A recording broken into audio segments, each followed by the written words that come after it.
Ahmad ma'am खुरमजरी ma'am की कानब video पुद लाजरी मणिपुर एक्साइज डिपार्टमेंट 2024 की मखाद वैकेंसी मैम कौरे मैम हजिक पुनः वैकेंसी 358 वैकेंसी कौरी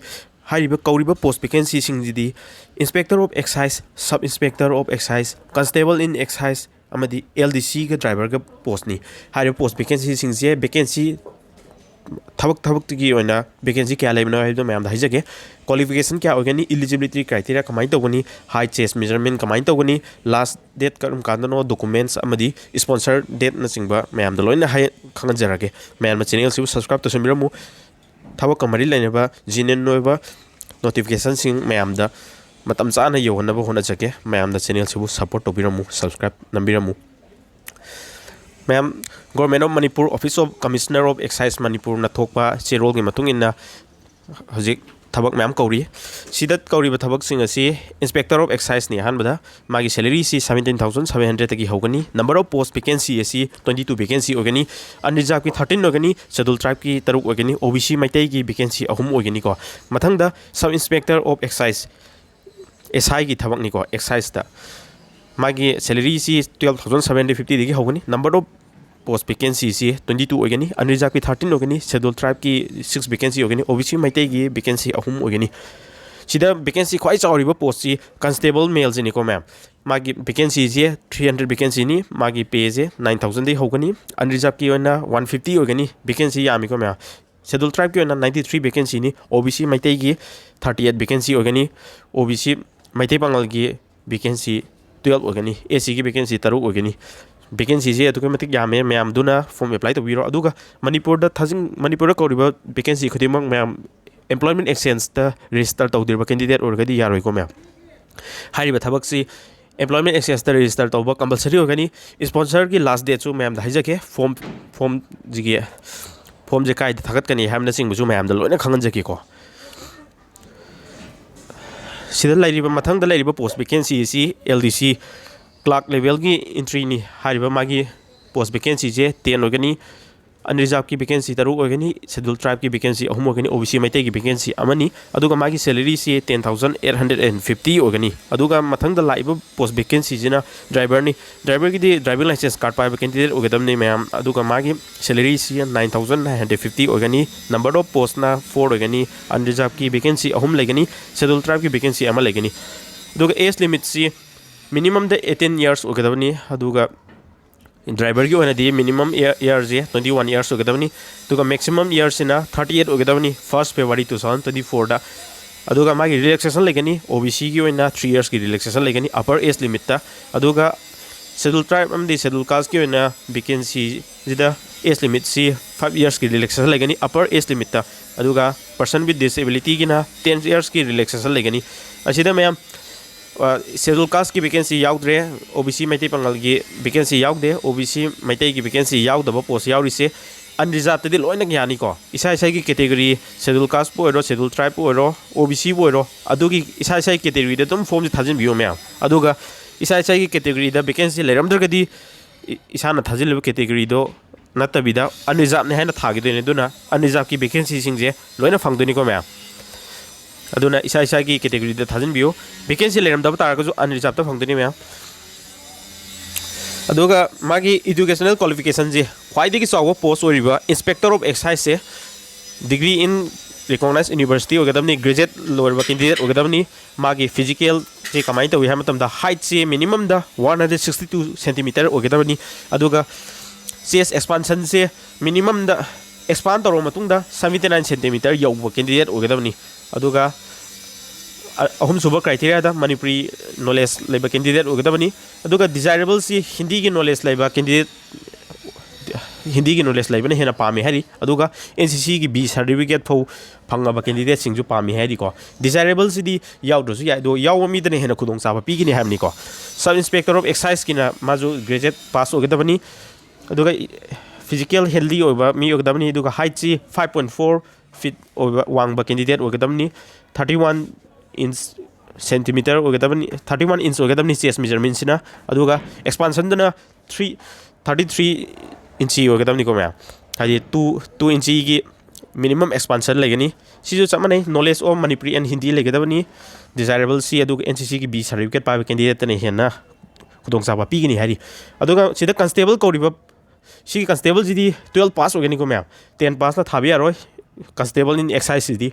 सिदा फिजिकल हेल्दी होगदबनी अदुगा मिनिमम हाइट से 162.1 सेंटीमीटर नत्रगना 162 सेंटीमीटर होगनी है नोटिफिकेशन जी यावरी असिगी हाइट सिदी 5.4 फीट होगनी को मैम दुगा सेसना मिनिमम दा 31 सेंटीमीटर होगदबनी एक्सपांड तौर मतुंगदा 33 सेंटीमीटर नत्रगना 33 इंच नत्रगा 34 इंच होगनी को असिदा नॉलेज ऑफ हिंदी गिजु हिंदी द नॉलेज लाइबा कैंडिडेट सिंगने हेना डिजायरेबल होयाना नोटिफिकेशन जी यावरी अदुगा LDC लोअर डिवीजन क्लार्क के लेवल सिदी कंप्यूटर पाइरगा लेगदबा ऑफिस की ड्यूटी तौगदबा पोस्ट नेना मादी ग्रेजुएट कंप्यूटर की कोर्स लोरबा ग्रेजुएट पास लोरबा कैंडिडेट सिंगना अप्लाई तौबा यागनी सिदा कंप्यूटर की बेसिक कोर्स हाइबा तारे CCC न चिंगबा MS ऑफिस मल्टीमीडिया इंटरनेट न चिंगबा सेंटर अमदी सेंटर नत्रगना स्टेट न रिकॉग्नाइज तौबा इंस्टीट्यूट की सर्टिफाइड ओरबा कैंडिडेट ओगदबनी मैम अदुगा ड्राइवर की पोस्ट सिदी मैट्रिक पास लोरबा कैंडिडेट सिंग अप्लाई तौबा यागनी मैट्रिक पास नत्रगना इक्विवेलेंट NIOS तगी ओरगजु यागनी को मैम अप्लाई तौबा दुगा मिनिमम द मैम 3 years की ड्राइविंग एक्सपीरियंस लेरबा driving license light motor vehicle की ड्राइविंग लाइसेंस फंगबा कैंडिडेट सिंग ओइबतामनी को अदुगा सिदा मागी एग्जाम पैटर्न कैका मागी करी करी सिलेबस हंगनी हाइम चिंबगी नोटिफिकेशन दी याउद्री मैम अदु लाक मतुंगदजु आई मैम डिटेल वीडियो एक्सप्लेनेशन सेमजरके अदुगा सिदा इंस्पेक्टर ऑफ एक्साइज हाइव पोस्ट अनी ग्रेजुएट पोस्ट LDC की पोस्ट से ग्रेजुएट पोस्ट होबनिना SSC ने लब एग्जाम सिंग द ग्रेजुएट पोस्ट की लेवल की CGL न चिंबा CPU न चिंबगी एग्जाम पैटर्न गा लोइन मानागनी को मैम दुना SSC की पैटर्न लोइन प्रिपेयर तो यागनी कांस्टेबल की पोस्ट ना 12 लेवल की नि अदुना SSC की CISSL 12 लेवल की प्रिपरेशन दो अदुगा चमन तौबद दम यागनी मैम अदुगा मागी फॉर्म अप्लाई तौबगी वेबसाइट से www.excisemanipur.com है वेबसाइट से नत्रगना www.manipur.gov.in जिदगी डिटेल नोटिफिकेशन सिंग जो लाखिनी mode of selection admit card download तौबगी मतम एग्जाम की स्कीम अमदी एग्जाम की मतम सिंग एग्जाम सेंटर न चिंबगी नोटिफिकेशन सिंग मतुंग ताबा लाख मतम दा मैम दा नोटिफाई तौजरके अदुगा मागी फॉर्म थाजिन बहौबसी 29 फेब्रुआरी दगी हौरे अदुगा 31 मार्च तना लास्ट डेट होगनी अदुगा असिदा फॉर्म थाजिनिंग कैंडिडेट खुदिंगमक एम्प्लॉयमेंट एक्सचेंज दा 22 मार्च की ममांग दा स्पॉन्सर तौबा कैंडिडेट होगदबनी को अदुगा डॉक्यूमेंट सिंग जिना 31 मार्च 2024 की ममांग दा सेल्फ अटेस्ट तौरबा कॉपी सिंग दो ऑनलाइन दा थागतकदबनी ऑनलाइन दा थागतपगी वेबसाइट ती www.excisemanipur.com है वेबसाइट से थागत पियो मैम अदो मैम ना हजिक लाइबा एक्साइज इंस्पेक्टर की सब SI इन एक्साइज की कांस्टेबल इन एक्साइज LDC ने चिंबा लाइबा थबक सिंग सी प्रिपेयर तौबसी टेस्ट बुक जिदगी प्रिपेयर तौब यागने मैम SSC ने लब एग्जाम सिंग की प्रिपेयर क्वेश्चन सिंग दगी कॉपी तौरगा दुम सेमने को सरकार की थबक सिंग जे अदुना सिगी एग्जाम पैटर्न सिंजे खुलोइनबगीदमक्ता टेस्टबुक पास प्रो जे लौसिनबिरो लिंक आई डिस्क्रिप्शन दा हापचरंगे मैम ₹351 खतनी ngasi leiba targadi offer je 351 oiri ko ma'am sahi amagi yearly pass pro ne ko pass pro je lei matamda any government job की मागी मटेरियल सिंग लोय फंगनी प्रीवियस क्वेश्चन सिंगबा मॉक टेस्ट अदुगा सब्जेक्ट वाइज टॉपिक वाइज फंगनी मैमना लई दिन मतमदा T2M कोच सिने बियो मैम 12% की मैक्सिमम डिस्काउंट फंगनी को अदो मागे डॉक्यूमेंट सिंग करी चंगनी हाबदो इसागी रिसेंट पासपोर्ट साइज फोटो चंगनी अदुगा सिग्नेचर स्कैन कॉपी और सिग्नेचर हम चंगनी अदुगा कोई एजुकेशनल क्वालिफिकेशन की मार्कशीट सर्टिफिकेट सिंगबा सेल्फ अटेस्टेड तौरबा जेरोक्स कॉपी सिंग चंगनी एक्सपीरियंस लेरबा कैंडिडेट सिंग एक्सपीरियंस सर्टिफिकेट हाप यागनी अदुगा लेत्रगदी हापत्रगजु याइको सिदे फ्रेशर जो अप्लाई तौब यागनी अदुगा इसागी कैटेगरी की सर्टिफिकेट OBC SC ST की सर्टिफिकेट नत्रगना पर्सन विथ डिसेबिलिटी की सर्टिफिकेट लेरगसु लोने यागनी अदुगा मरी लेनाबा ड्राइवर की पोस्ट ओरगना ड्राइविंग लाइसेंस कार्ड की कॉपी न सिंगबा ड्राइविंग लाइसेंस लेबा कैंडिडेट ओगदबनी LDC की ओरगना बेसिक कंप्यूटर नॉलेज की डॉक्यूमेंट सिंग एक्सपीरियंस सर्टिफिकेट न सिंगबा LDC की पोस्ट की चंगनी को मैं अदुगा एप्लीकेशन फी सी अनरिजर्व OBC को ₹500 होगनी शेड्यूल कास्ट शेड्यूल ट्राइब को एप्लीकेशन फी से ₹300 होगनी पर्सन विथ डिसेबिलिटी को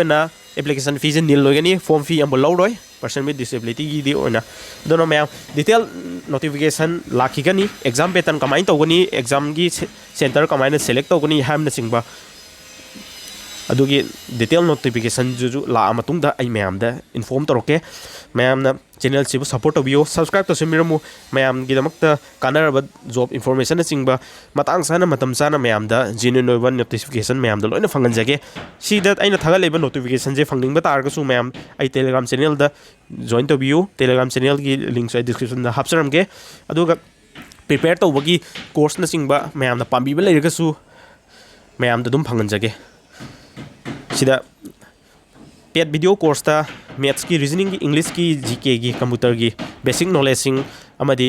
prelims ta ki horga mains ki level fo ki loina course sing thaba khudima ki loin leire mayam apam bo za khalaga loina yaw yagani sida pamba sida course preparation phajana tawning ba course bu pambi ba leirga ju whatsapp number pizari sida message thabiro aduga course sing ki details khambi ba yagani aduga mayam na ssc ga related oiba material sing pdf na chingba lyric sing